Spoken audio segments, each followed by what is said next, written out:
Hello tout le monde, bienvenue sur ma chaîne Bookish Bullish. Aujourd'hui, pas de book haul, normalement c'était un book haul. Pourquoi? Parce que normalement je fais bilan lecture book haul. Ouais, j'ai assez de livres en rab pour faire des book hauls. Parce que moi, pour ceux qui ne le savent pas, je chine beaucoup. Donc c'est souvent des livres d'occasion. Là non, j'en ai que deux, donc je ne vais pas vous les présenter. Aujourd'hui, je vais faire un débrief des séries que j'ai regardées depuis le début de l'année. Donc ça va être sur les séries que j'ai regardées. Du mois de janvier au mois de juin à peu près. Donc voilà, il y a matière à parler. Je veux vous parler de ça parce que j'ai vu quand même pas mal de séries. Vous avez vu, je suis en mode plaid, en mode série. Voilà, pour vous raconter ça. On va tout de suite commencer avec la première de l'année que j'ai regardée. C'est une saison 2 que j'ai vue sur Netflix. Donc c'était le 10 juin que je l'ai commencé. L'impression d'avoir un truc sur le nez.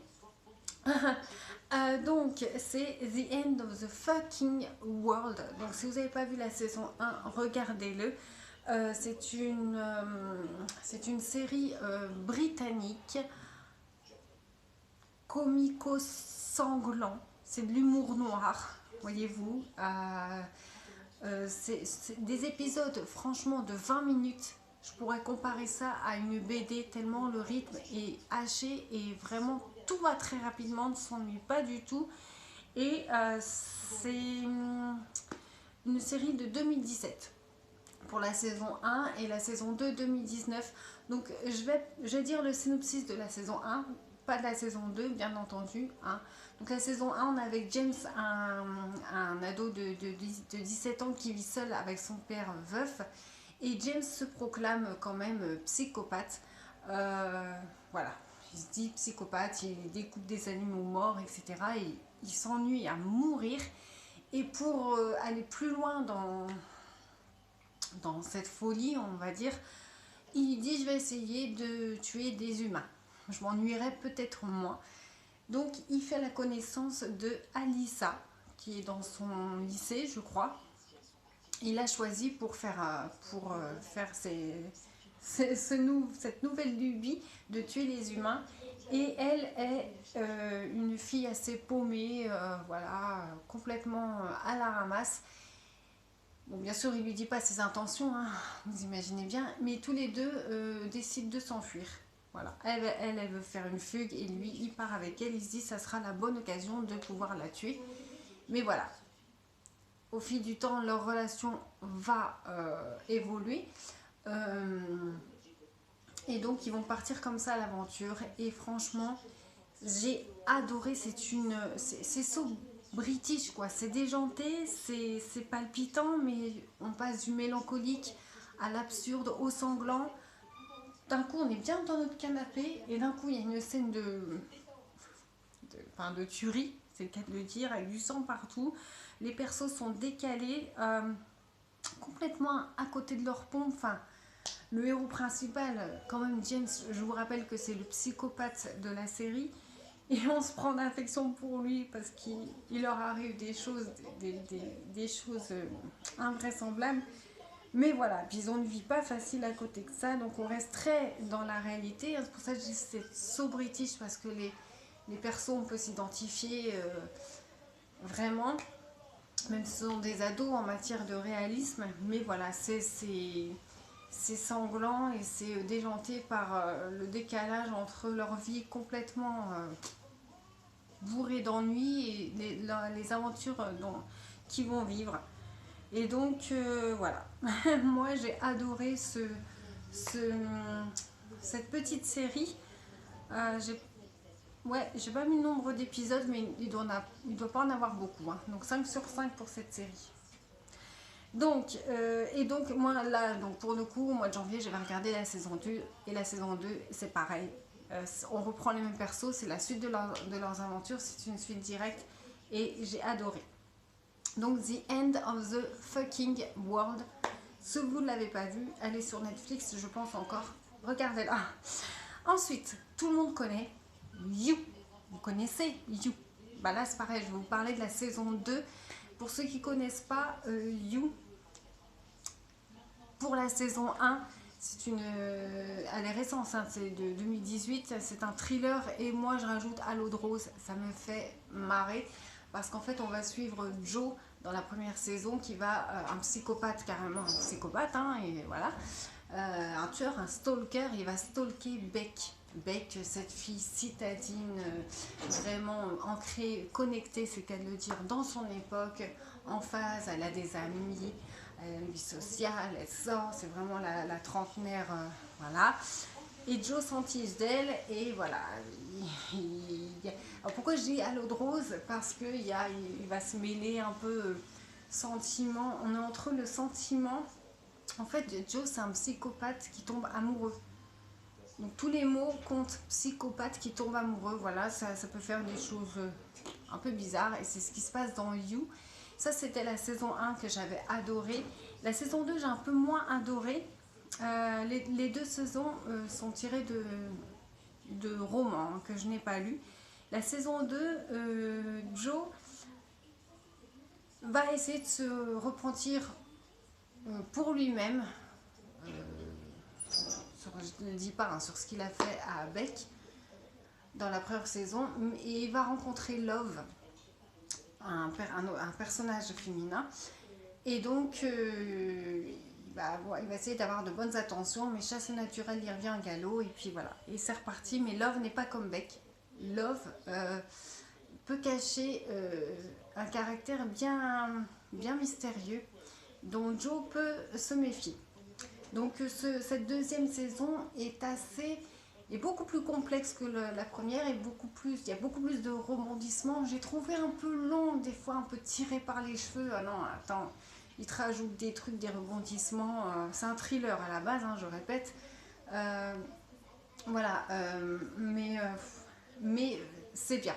La fin m'a scotché et il y a une saison 3 et je l'attends avec impatience. J'ai adoré quand même ces deux saisons. Je suis fan de cette série You, que j'appelle pour ma génération. Je dirais que c'est un thriller à la façon Hélène et les garçons. Vous voyez le genre un peu. C'est un thriller, on se prend pas la tête en fait. Ça parle d'amour, hein, malgré tout. Donc voilà. Donc You, regardez-le si vous aimez les thrillers, vous ne serez pas déçus. Je pense, parce que c'est pas gnangnan non plus. Hein. Voilà. Ensuite, j'ai découvert, alors toutes les séries dont je vous parle, je les regarde en VO. Sauf la dernière, et je vous dirai pourquoi. La dernière que j'ai regardée, là, la plus récente, et je vous dirai pourquoi. Mon chat qui passe. Ensuite, le 7 février, j'ai regardé Lock and Key, donc tiré des comics. Hein. J'ai pas lu, et ils sont magnifiques, je les ai vus. Je regrette vraiment, enfin voilà, c'est tiré des comics par Joe Hill, qui n'est que le fils de Stephen King, bien sûr, et dessiné par Gabriel Rodriguez. C'est une série Netflix de 2020 et c'est du fantastico SF.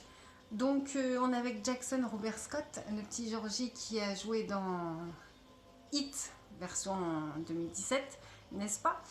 Nombre d'épisodes 10 de 45 minutes environ. Donc après le meurtre terrible de leur père, les trois enfants, donc on est avec Tyler, Kinsey et Bod, ils emménagent avec leur mère Nina à Matheson, ville fictive du Massachusetts, dans la demeure ancestrale familiale qu'ils appellent Key House. Et là, ils vont vite découvrir ses secrets et même des clés magiques qui regorgent de grands pouvoirs. Mais il y a aussi une certaine Dodge, créature maléfique, qui connaît l'existence aussi de ces clés, de ces fameuses clés magiques. Alors voilà, on est dans le monde réel, mais qui nous emmène dans un monde fantastique. Et c'est super bien fait. Je pense que c'est une série jeunesse, ado, mais c'est super bien fait, j'ai adoré, et puis c'est tellement bien fait, c'est tellement beau, des fois on tombe dans des mondes génial, et j'ai adoré. Il n'y a pas d'invraisemblance, c'est pas tiré par les cheveux, c'est très bien pensé, très bien ficelé, c'est amusant et bourré d'aventures, avec un suspense quand même, une trame avec cette créature maléfique, quand même on se dit Tu sais, c'est fantastique, mais c'est très très sombre aussi. Et j'ai adoré cette série, Lock and Key. Pourquoi je l'ai regardée? Parce que tout le monde en parlait, j'en avais marre. Je l'ai regardée. Voilà. Netflix, hein, c'est si facile. Voilà. T'as juste à cliquer sur un truc et puis tu regardes. Puis j'ai pas lâché, donc j'ai continué à regarder. Ensuite, au mois de mars, j'ai vu Intimidation. Je cherchais une série à regarder. Bon, moi je suis attirée par les thrillers, c'est comme dans la littérature, hein. J'ai vu Intimidation, j'ai appuyé dessus, j'ai regardé le premier épisode, je fais waouh, j'ai continué, donc 5 sur 5. Je pense qu'il n'y a qu'une saison, c'est une série de 2020. Nombre d'épisodes 8 de 45 minutes, donc franchement pas long. Donc c'est un policier thriller tiré du roman Harlan Coben qui est The Stranger. Alors je sais pas pourquoi ils n'ont pas appelé la série L'inconnu, sans intimidation, enfin bref, c'est pas grave. Donc là on est avec Adam Price qui mène une vie idyllique avec 2 enfants, une femme, un bon travail, voilà, une vie sans encombre. Mais un beau jour, The Stranger vient le voir comme ça à un bar ou je sais plus où, et lui dévoile un secret très lourd sur sa femme. Et là s'ensuit une histoire de fou. Mais c'était nickel, c'est très bien ficelé. Il n'y a pas de zone d'ombre. C'est très très bien du début à la fin, du suspense, des rebondissements. Voilà, pas d'invraisemblance. Et pourtant, il y a des rebondissements à presque tous les épisodes, on ne s'ennuie pas. C'est une série britannique, je le précise parce que souvent les Britanniques font moins de cinéma, de chichi, comme contrairement aux Américains, moins dans le sentimentalisme, moins dans l'absurde, ils vont moins loin dans les clichés, etc. C'est très réaliste et en même temps il y a des trucs de fou qui se passent. On se dit mais comment va finir cette enquête, ce thriller, et j'ai adoré. Donc Intimidation, regardez-le si vous aimez pareil les thrillers. Et moi j'ai pas lu le roman, hein. C'est bien dommage, mais c'est pas grave. Ensuite, alors là, j'ai regardé Killing Eve qui passait à la télévision. Et j'ai regardé le premier épisode et j'avais bien aimé. Et il y a 3 saisons, mais j'ai dû regarder 4 ou 5 épisodes. Et j'ai pas continué. Je pense continuer la série bien plus tard parce que j'ai bien aimé. C'est avec Sandra Oh, celle qui jouait dans Grey's Anatomy. J'ai des fourmis aux pieds, hein. Je vais mettre ma jambe comme ça. Donc c'est un drame thriller et en fait justement Sandra Oh, son personnage est une agente du MI5 chargée d'enquêter et d'arrêter Villanelle qui est la psychopathe et l'assassine de fous qui recherche. Et puis un jour elles se rencontrent, les 2 femmes elles vont être obsédées l'une par l'autre et va s'en suivre un jeu très dangereux entre elles deux, un jeu du chat et de la souris, voilà. J'avais beaucoup aimé au début, puis j'ai abandonné parce que ça passe à la télé, j'ai pas continué parce que à la télé ils te foutent ça, ils te mettent ça à 20h mais ça finit à 1h du matin, ils t'en mettent 3 épisodes d'un coup. Moi je tenais pas.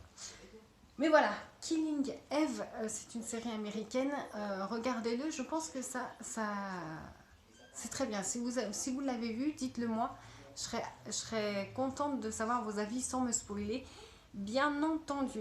Et c'est toujours en cours apparemment, hein, donc, comme série. Ensuite, on passe là, on est arrivé au confinement, c'était le 19 mars. Je me suis dit, je vais me refaire les American Story, Horror Story. J'avais commencé il y a longtemps la série, mais j'avais pas à continuer. Donc, j'ai regardé en entier la saison 1, la saison 2, la saison 3. Je vous dis, donc la saison 1, pour faire bref, le thème c'est la maison hantée, hein. Donc cette première saison est centrée autour de la famille, c'est quoi? Harmon, Ben, Viviane et Violette. Et après que Viviane ait fait une fausse couche et que Ben l'ait trompée, il décide de quitter Boston et d'emménager à Los Angeles et acheter une maison victorienne. Et là, il va se passer des trucs de fou, étranges. Donc le thème déjà à la base, maison hantée, ça me parle, donc j'ai bien aimé. Faut savoir, c'est important, c'est la première saison, donc c'est là où on découvre la série, donc c'était une bonne découverte. Rebondissement et invraisemblance, non. Rebondissement, oui, invraisemblance, non. Ça va très loin on se dit, waouh, pourquoi? Mais en fait, c'est très crédible. Et voilà, les intrigues et les révélations sont très bien. Ouais, ouais, il y a ce qu'il faut. Il y a ce qu'il faut en matière, dans cette ambiance psychologique. Là, on va être plus dans la psychologie, etc. Et beaucoup de persos au fil de la série viennent s'ajouter au perso principal, à la famille. Mais on s'y retrouve et j'ai bien aimé. Donc la saison 2, là, va se passer par contre dans un asile. Je vous dis, parmi les 3 saisons, il y en a 8 hein, ou 9. Hein, donc je suis loin du compte, mais c'est ma préférée. Pourquoi? Parce que déjà l'asile psychiatrique, ça me parle. Me demandez pas pourquoi, j'adore ce thème. Et oui, les acteurs, on est toujours avec Jessica Lange, une actrice américaine fort connue, qui était déjà dans le premier, qui est dans le deuxième et qui est dans le troisième aussi. Ce sont les mêmes acteurs, mais pas les mêmes persos. Hein. Avec Sarah Paulson également. Et puis, donc voilà. Donc Jessica Lange est une nonne qui est à la tête de cet asile psychiatrique, cet hôpital psychiatrique de Briarcliff. Elle est sadique, mais elle veut se racheter d'un passé, d'une erreur passée qu'elle a fait, qu'elle a du mal à surmonter.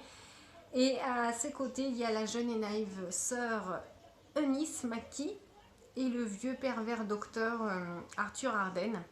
Et un jour, le fameux meurtrier psychopathe est enfin arrêté, Bloody Face. Et c'est Kit Walter qui va être arrêté. Donc on ne sait pas vraiment si c'est lui l'a arrêté parce qu'il pense que c'est Bloody Face. Et il va être interné à cet fameux hôpital psychiatrique Briarcliff. Et là, franchement, ce truc, il est noir. C'est la saison la plus noire, la plus sombre, la plus gore, la plus glauque que j'ai vue. Elle est insoutenable psychologiquement. C'est très dur. Oui, ça se passe dans un HP, mais c'est très très dur. Il n'y a pas de répit, quoi. On ne vous laisse pas et tout est sombre. Il n'y a pas de ouais, un jour il fait beau et après. Non, tout est sombre. Et combien d'épisodes? Il y en a 13. Nous-mêmes, on devient fou à la fin, quoi. Les réalisateurs ne nous ont pas épargnés. On nous épargne pas du tout. C'est très très lourd psychologiquement cette deuxième saison et j'ai adoré. Franchement, c'est du lourd dans tous les sens du terme. Donc 5 sur 5 aussi. Hein. Et la troisième saison, ça se passe dans la maison pour jeunes filles de Madame Robichaud. Donc là, on est plus dans le thème des sorcières de Salem. Donc entremêlé, passé, présent. Je vais mettre 3,5 sur 5, c'est par rapport aux 2 autres, mais j'ai bien aimé. Ça partait très bien, un truc pour jeunes, de sorcières, et ça finit quand même très très gore, parce qu'il y a des personnages qui viennent paraître s'ajouter, on apprend des choses, il y a des révélations sur les personnages. Il y a aussi le Kathy Bates qui joue quand même dedans. Qui fait le rôle d'un personnage dans le passé qui était très sadique. Voilà, les persos sont toujours aussi rock'n'roll que les anciennes saisons, mais j'ai trouvé un degré en dessous. J'avais hâte que ça se finisse, j'avais hâte de savoir comment ça se finit. Voilà, c'était pas trop mon truc. Donc voilà, ça se passe dans cette maison de jeunes filles où elles ont des pouvoirs de sorcière. Chacune a un pouvoir de sorcière bien attitré. Et ensuite, je vais finir là. Au mois de juillet, j'ai commencé la série que je ne vais pas regarder en VO, que je n'ai pas regardé en VO. J'ai regardé la saison 1 et 2. Pourquoi? Parce qu'elle est en allemand. Donc, j'ai regardé en français. C'est Dark. Vous la connaissez certainement. C'est un thriller, disparition d'enfants, mystère, voyage dans le temps, passé, présent. Je n'y comprends rien. Ceux qui l'ont tous regardé autour de moi n'y comprennent rien. Mais le truc, c'est que je regarde quand même. Quand même fort. Donc la première saison, elle a été, mais j'étais scotchée du début à la fin. On est en 2019 et c'est le policier Ulrich Nelsen qui recherche son fils disparu, Michael, 12 ans. Et 33 ans plus tôt, en 86, son petit frère, Ulrich, avait aussi disparu dans d'étranges circonstances. Tous les épisodes sont à chaque fois je disais, à la fin de l'épisode je disais non, ça allait crescendo. À la fin de la saison 1, je dis rien, mais j'ai adoré. Entre parenthèses, j'adore l'introduction, le générique de début, la musique du début est juste parfaite. Cette série, c'est carrément du lourd. La saison 2, j'ai rien compris.